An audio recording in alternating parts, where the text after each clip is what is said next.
Hello dear student, स्वागत है आप सभी का सोम क्लास की इस नए वीडियो में। मैं संजय सर। स्टूडेंट, इस समय जो आपके क्लास 10th की साइंस यानी कि जिसमें फिजिक्स का जो पोर्शन है उसमें से मैंने आपको पहले भी बताया था कि 25 नंबर के क्वेश्चन जो है आपके फिजिक्स से पूछे जाते हैं, जिसमें से 7 नंबर का आपका विस्तृत उत्तरीय क्वेश्चन पूछा जाता है और 8 नंबर के आपके लघु उत्तरीय पूछे जाते हैं। ठीक है, तो 8 नंबर का ये लघु उत्तरीय और जो विस्तृत उत्तरीय 7 नंबर के पूछे जाते हैं वो हर एक चैप्टर वाइज मैंने विस्तृत उत्तरीय की एक सीरीज कंप्लीट कर दी है।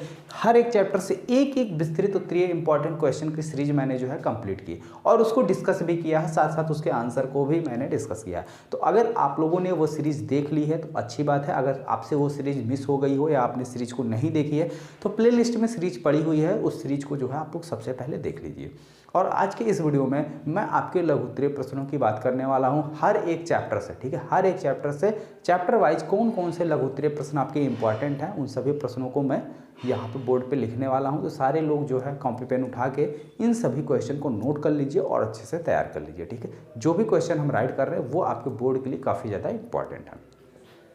जैसा कि यहाँ पे आप देख भी रहे हैं, लघु उत्तरीय प्रश्न जो है टोटल 8 नंबर के पूछे जाते हैं और प्रश्नों की संख्या जो है आपकी 4 होती है और हर एक क्वेश्चन जो है 2 मार्क्स का होता है। ठीक है, 2 नंबर का एक क्वेश्चन होता है, तो इस हिसाब से 4 दूनी 8। ठीक है, चलिए आते हैं क्वेश्चन पर। सबसे पहला चैप्टर है हमारा प्रकाश का परावर्तन तथा अपवर्तन। तो सब हम स्टार्ट करेंगे प्रकाश के परावर्तन और अपवर्तन से ही। ठीक है, क्वेश्चन तो पहला सबसे इंपॉर्टेंट क्वेश्चन है इस चैप्टर का,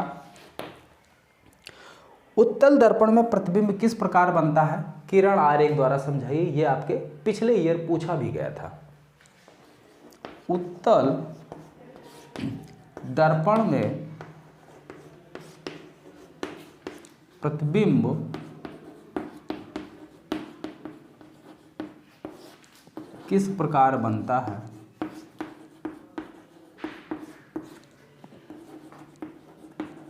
किरण आरेख द्वारा समझाइए।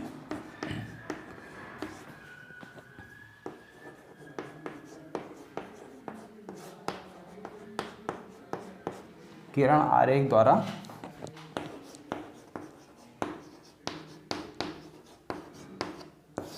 समझाइए। ठीक है, तो सबसे पहले ये जान लीजिए कि उत्तल दर्पण द्वारा वस्तु का प्रतिबिंब बनता कैसे है। अगर मान लीजिए ये हमारा क्या कोई उत्तल दर्पण है, उत्तल दर्पण में क्या होता है, अंदर से पेंट होता है यानी गहरे हुए भाग पर पेंट होता है। ठीक है, ये हमारी मुख्य अक्ष होती है। ठीक है, मुख्य अक्ष होती है। तो मुख्य अक्ष पर स्थित किसी भी वस्तु का प्रतिबिंब जो है उत्तल दर्पण द्वारा, ठीक है, हमेशा और हमेशा वस्तु से छोटा दर्पण के पीछे बनता है। वस्तु से छोटा और दर्पण के पीछे बनता है, यानी यहाँ कहीं जो है आपके इसका प्रतिबिंब जो है दर्पण के पीछे बनेगा और वस्तु से छोटा बनता है। ठीक है, कैसा बनता है, वस्तु से छोटा बनता है और कैसा होता है, आभासी होता है। ठीक है, क्लियर। चलिए आगे बढ़ते हैं नेक्स्ट इंपॉर्टेंट क्वेश्चन की तरफ। इसी को जो आपको बेंड है मतलब रेज, ठीक है, किरण आरेख द्वारा समझाना है। ठीक है, तो आप लोग खींच सकते हैं प्रतिबिंब बनने का नियम। आप लोग जो है बाय शुभम क्लासेस जब सर्च करेंगे तो वहाँ पे सारी चीज़ें आपको मिल जाएंगी कि प्रतिबिंब किस तरीके से बनाया जाता है। ठीक है, तो उस नियम को आपको सबसे पहले देखना होगा। हालांकि लिंक भी हम नीचे डिस्क्रिप्शन बॉक्स में दे देंगे, आप लोग उसको जो है अच्छे से देख लीजिएगा। क्लियर। चलिए आगे बढ़ते हैं अगले इंपॉर्टेंट क्वेश्चन की तरफ। अवतल दर्पण के सम्मुख, दूसरा है, ये भी आपके पिछले साल पूछा हुआ है, 2014 में पूछा गया, फिर सीधे सीधे 2020 में पूछा गया है। अवतल दर्पण के सामने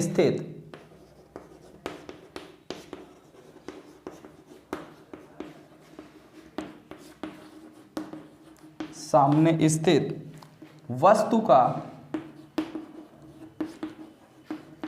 प्रतिबिंब कहाँ बनता है। ठीक है, का प्रतिबिंब किरण आरेख द्वारा प्रदर्शित कीजिए। किरण आरेख द्वारा प्रदर्शित कीजिए।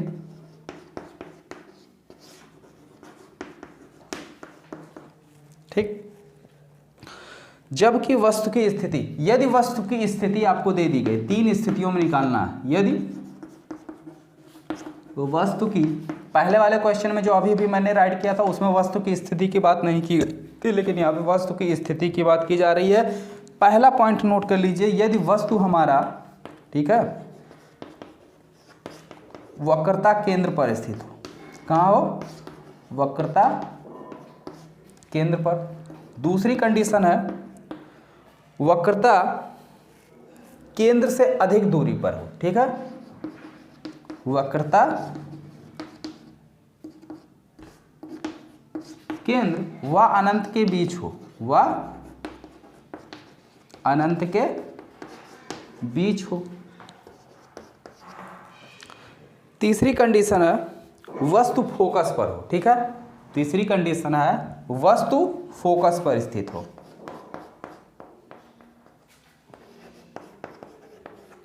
वस्तु फोकस पर स्थित हो। भाई जितने लोग आप लोग पीडीएफ मांगते हैं तो क्या दिक्कत है, कहाँ बहुत ज़्यादा टाइम लग रहा है, हमारे साथ साथ आप क्वेश्चन नोट करते चलिए।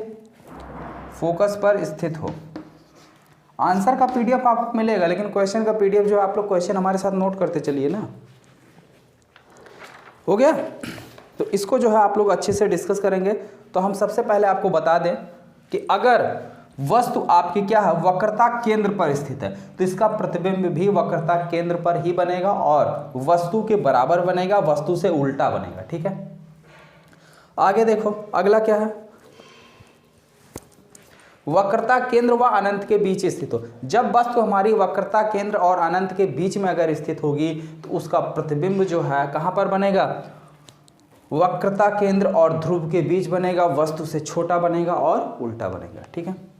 आगे आ जाओ, वस्तु फोकस पर स्थित हो। जब वस्तु फोकस पर स्थित होगा तो इसका प्रतिबिंब अनंत पर बनेगा और वस्तु से बड़ा बनेगा, ठीक है। तो सिचुएशन मैंने बता दिया है, बस इसी को आपको क्या करना है, वेन डायग्राम से समझाना है, ठीक है। क्या करना है, किरण आरेख द्वारा समझाना है, ठीक है। आगे बढ़ते हैं अगले इंपॉर्टेंट क्वेश्चन की तरफ।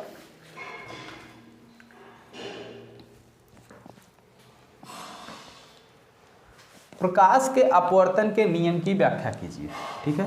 प्रकाश के अपवर्तन के नियम की व्याख्या कीजिए।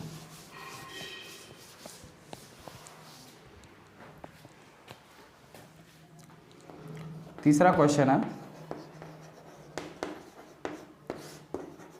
प्रकाश के अपवर्तन के नियम की व्याख्या कीजिए, ठीक है। अगला है चौथा क्वेश्चन है, तो सभी लोग प्रकाश के अपवर्तन के नियम जान ही रहे हैं, ठीक है। तो अपवर्तन के साथ साथ अगर हम आपसे परावर्तन भी पूछ लिया जाए तो परावर्तन में भी कोई दिक्कत नहीं होनी चाहिए, ठीक है। परावर्तन का नियम क्या है, आपतन कोण का मान परावर्तन कोण के बराबर होता है। आपतित किरण, परावर्तित किरण तथा आपतन बिंदु पर खींचा गया अविलंब तीनों एक ही तल पर स्थित होते हैं। ये दो नियम आपके परावर्तन के, ठीक है। और अपवर्तन के नियम की अगर व्याख्या की जाए तो आपतन कोण की जा और परावर्तन कोण की जा का अनुपात सदैव क्या होता है, नियतांक होता है या नियत होता है, यानी कि एक जिसे हम लोग अपवर्तनांक कहते हैं, n = होता है sin i बटे sin r, ठीक है। ये आपके अपवर्तन का नियम है। ये इसी को क्या बोलते हैं, स्नेल का नियम। कभी कभी इसी को जो है दूसरे नाम से भी पूछ लिया जाता है, स्नेल के नियम, ठीक है। तो आपको घबराने की ज़रूरत नहीं है, कंफ्यूज होने की ज़रूरत नहीं, तो दोनों नाम आप याद रखिए। कभी कभी अपवर्तन के नाम से पूछा जाता है तो कभी कभी स्नेल के नियम से, ठीक है। क्लियर, चलिए आगे बढ़ते हैं अगले इंपॉर्टेंट क्वेश्चन की तरफ।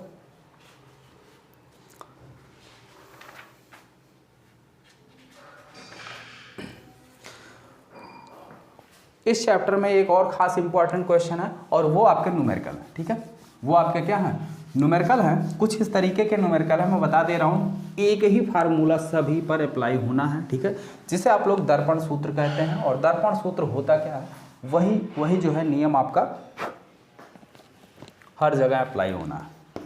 1/f = 1/b + 1/u। यही फार्मूला क्या है, इसी पूरे फार्मूले पे आपसे न्यूमेरिकल पूछा जाता है। आपसे गलती कहाँ होती है वो मैं बता दे रहा हूँ। गलती आपसे होती है साइन में, ठीक है। कब वस्तु निगेटिव ली जाएगी, कब वस्तु का प्रतिबिंब कैसा लिया जाएगा, ये सारी चीज़ें आप अच्छे से नहीं कर पाते हैं। उसके लिए आपको चिन्ह परिपाटी का नियम अच्छे से समझना होगा, और हम समझा रहे हैं, ध्यान से देखिए वीडियो को बिना कहीं स्किप किए हुए।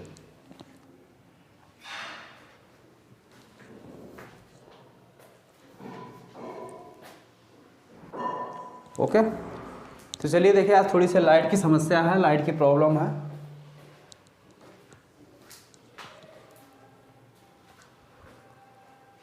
तो चलिए समझते हैं चिन्ह परिपाटी के नियम को अच्छे से, और उसके बाद एक क्वेश्चन जो है ध्यान से समझेंगे, ठीक है। उसके बाद आप लोग आराम से सारे क्वेश्चन सॉल्व कर ले जाएंगे, ठीक है।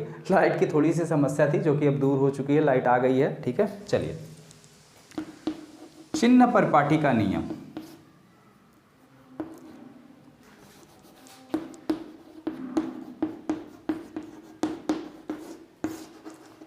चिन्ह परिपाटी का नियम, जैसा देखिए आप लोग कोऑर्डिनेट है, ठीक है, यानी कार्तीय तल पढ़े होंगे। ये इस तरीके से हमारा कोऑर्डिनेट होता है। ये होती है हमारी एक्स एक्सिस, ये होती है वाई एक्सिस, ठीक है। ये मैथ की बात है। इसमें ये आपका ओरिजिन होता है, इधर आपकी दूरी क्या होती है, पॉजिटिव होती है। एक्स एक्सिस के इस साइड जो भी दूरी आपकी लिखी जाएगी पॉजिटिव होगी। ऊपर की साइड वाई एक्सिस पे आपकी दूरी पॉजिटिव हो जाएगी, ठीक है। और इधर एक्स एक्सिस पर अगर आप इधर बाएं साइड आएंगे तो ये दूरी जो है आपकी नेगेटिव हो जाएगी, ठीक है, -b। और वाई एक्सिस पर अगर आप नीचे के साइड जाएंगे तो ये दूरी आपकी भी नेगेटिव हो जाएगी, ठीक है। अब ध्यान से समझिए, जैसे मान लीजिए यहाँ पर हमने क्या किया, कोई एक दर्पण रख दिया, ठीक है, और वस्तु यहाँ रखी गई, यहाँ कहीं वस्तु रखी गई। तो अब ध्यान से देखिए, दर्पण से वस्तु की दूरी किधर है, इस साइड है, इस साइड है ना, बाईं साइड है। तो ये दूरी और वस्तु की दूरी को हम लिखते हैं u, तो ये u क्या हो जाएगा, नेगेटिव हो जाएगा, माइनस हो जाएगा, ठीक है। और देख रहे हैं वस्तु की जो हाइट है वो किधर है, वाई एक्सिस की तरफ है, किधर है, वाई एक्सिस की तरफ है, यानी ऊपर की डायरेक्शन में। तो इसकी हाइट जो है, जिसे हम लोग h लिखते हैं, ये h आपकी क्या होगी, पॉजिटिव होगी, ठीक है। h क्या होगा, पॉजिटिव होगा। क्यों पॉजिटिव होगा, क्योंकि ये ऊपर की तरफ है। और मान लीजिए इसका प्रतिबिंब दर्पण के दूसरी साइड यहाँ ऐसे उल्टा बन गया। कैसे बन गया, उल्टा बन गया। अब देखिए, दर्पण से वस्तु की दूरी, वस्तु आ गया हमारी दाहिनी साइड, तो दाहिनी साइड दूरी हमारी यानी कि v जो है हमारा पॉजिटिव हो गया। लेकिन जो प्रतिबिंब बन रहा है, प्रतिबिंब की हाइट की अगर हम बात करेंगे, यानी h डैश की बात करेंगे, तो h डैश जो है आपका क्या है, उल्टा बन रहा है, यानी किस डायरेक्शन में, y एक्सिस पे, नीचे की डायरेक्शन पे, ठीक है। तो ये आपका नेगेटिव हो जाएगा, क्या हो जाएगा, नेगेटिव, ठीक है। तो चिन्ह परिपाटी का रूल अच्छे से समझ में आ गया। चलिए खटाक से क्वेश्चन करते हैं, बिल्कुल, ठीक है, बिल्कुल क्लियर कर लेते हैं कॉन्सेप्ट।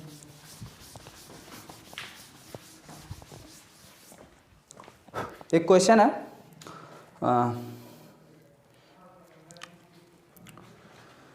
चलो, एक उत्तल लेंस, ठीक है, हम सारी चीज़ें बोल दे रहे हैं, ठीक है।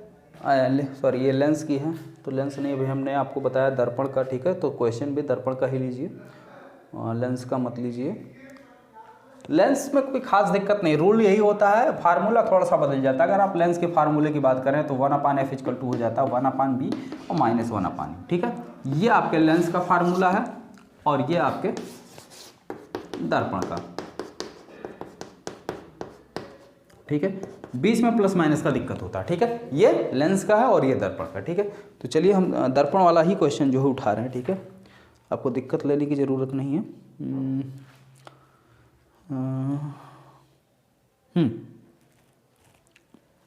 मिल गया। 15 सेंटीमीटर फोकस दूरी के, ठीक है, किसी उत्तल दर्पण के सामने कोई बिंब स्थित है। तो 15 सेंटीमीटर फोकस दूरी यानी f, ठीक है। फोकस दूरी को किससे डिनोट करते हैं, f से।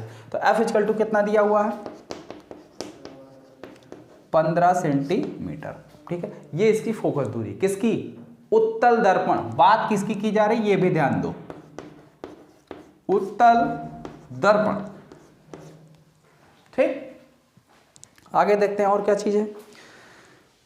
कोई बिंब, ठीक है, बिंब का मतलब होता है वस्तु दर्पण से 10 सेंटीमीटर की दूरी पर रखा है। मान लीजिए ये हमारा उत्तल दर्पण है, वस्तु हमारा दर्पण से 10 सेंटीमीटर की दूरी पर, यानी ये 10 सेंटीमीटर यहाँ कहीं वस्तु रखी गई है। अब ध्यान से देखो, कार्तीय तल के अकॉर्डिंग ये जो आपकी वस्तु की दूरी यानी u बराबर है, इसको हम क्या लिखेंगे, -10 सेंटीमीटर लिखेंगे कि नहीं लिखेंगे, लिखेंगे ना, बाईं साइड है।